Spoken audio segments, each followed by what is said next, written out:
नालेसफाईच्या नावाखाली वसई विरार महानगरपालिकेमध्ये कोट्यवधी रुपयांचा भ्रष्टाचार झाल्याचा आरोप विरोधी पक्षनेते मनोज पाटील यांनी केलाय।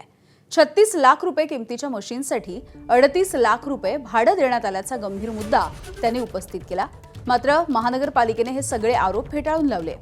ओमकार कन्स्ट्रक्शन या कंपनीकडून 38 दिवसांसाठी नालेसफाईसाठी वसई विरार शहर महानगरपालिकेनं मशीन भाड्याने घेतली होती।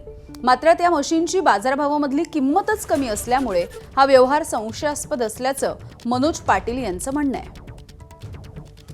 ऑडिटचे जे काही रिमार्क्स आहेत, खरं म्हणजे ऑडिट रिमार्क्स हे संबंधित विभागाने खूप गांभीर्याने घेणं गरजेचं असतं।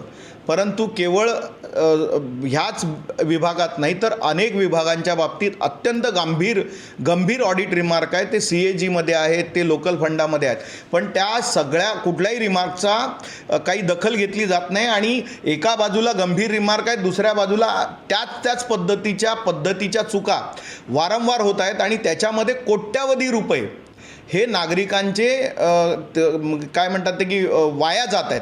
की मशिनरीची किंमत 36 लाख असली तरी ती चालवण्याचा ऑपरेट करण्याचा खर्च, ती मेंटेन करण्याचा खर्च, त्याचं जे डिझेल किंवा जे काही इंधन लागेल त्याचा खर्च, हा खर्च बघता तर खूप जास्त होतो आणि त्याला वर्षभर सांभाळून ठेवणं हे पण एक मोठं काम आहे। त्याच्यामुळे त्यावेळच्या कमिशनरांनी फाईलमध्ये जे लिहिलेलं आहे त्याला पूर्ण स्थायी समितीची रितसर मान्यता घेऊन हे काम केलेलं आहे आणि महानगरपालिका त्याच्याप्रमाणे ऑडिट डिपार्टमेंटला कळवेल की आम्ही असं या कारणासाठी असा खर्च केलेला आहे।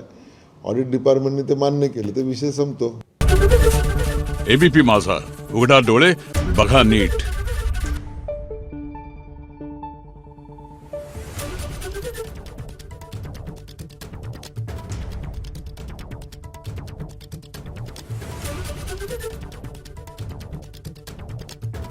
Thank you.